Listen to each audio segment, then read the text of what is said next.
হচ্ছে energy saving এর কনসেপ্টে zero energy building, অন্যদিকে ইভেন রুফটপ সোলার প্যানেল করেও আমরা কিন্তু কিছুটা এনার্জি এডিশনালি সাপ্লাই করতে পারি।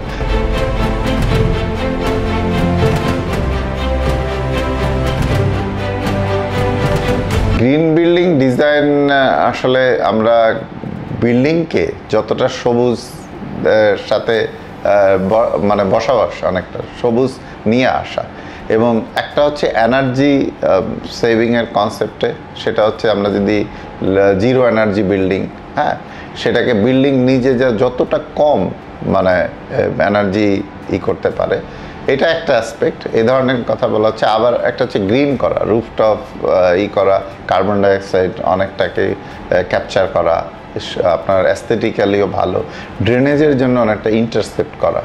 তো বিভিন্নভাবে একটা গ্রিন বিল্ডিং আসলে কনসেপ্টটা যতটা বেশি গ্রিন হাউস গ্যাস মিটিগেট করা যায়, যাতে এমনভাবে যে তার ইন্টারনালি এনার্জি কম লাগে, হ্যাঁ, আমরা এনার্জির প্রেশারটা কমাতে পারি। অন্যদিকে ইভেন রুফটপ সোলার প্যানেল করেও আমরা কিন্তু কিছুটা এনার্জি এডিশনালি সাপ্লাই করতে পারি।